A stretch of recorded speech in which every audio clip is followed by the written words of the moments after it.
Welcome. In today's video, we will tackle a challenging problem from the Cambridge Assessment Admissions testing paper from 2023. The goal is to find a polynomial, g, of degree 8 with integer coefficients, such that when applied to a specific number, g of the square root of 2 plus the square root of 3 plus the square root of 5 equals 0. Let's break this problem down and solve it step by step. First, we let x be equal to the square root of 2 plus the square root of 3 plus the square root of 5. Our task is to construct a polynomial, g of x, such that g of x equals 0.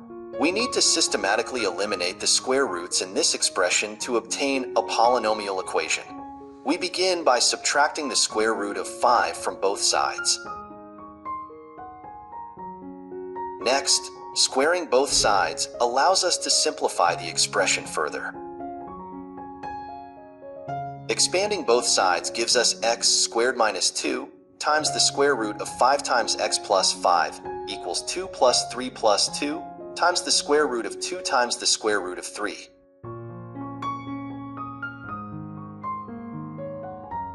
Next, we square both sides once more to eliminate the remaining square root terms x squared minus 2 times the square root of 5 times x squared equals 2 times the square root of 6 squared.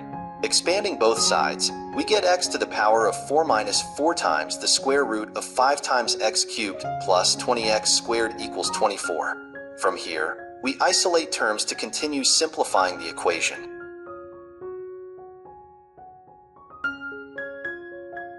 Squaring both sides allows us to simplify the expression further.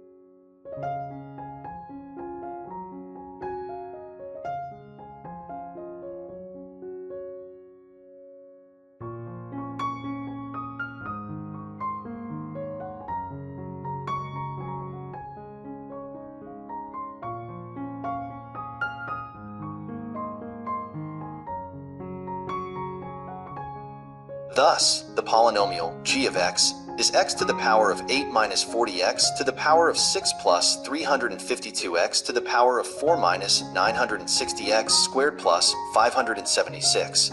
This is the polynomial of degree 8 with integer coefficients that satisfies g of the square root of 2 plus the square root of 3 plus the square root of 5 equals 0. Interestingly, this is not the only root of the polynomial g of x equals 0. In fact, the other roots are obtained by permuting the signs of the square roots in the expression square root of 2 plus square root of 3 plus square root of 5.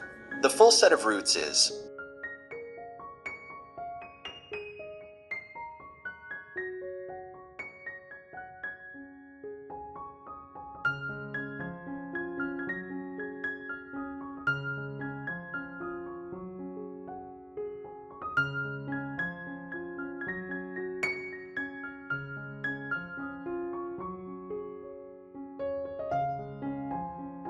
Thus, this polynomial g of x has exactly 8 distinct roots.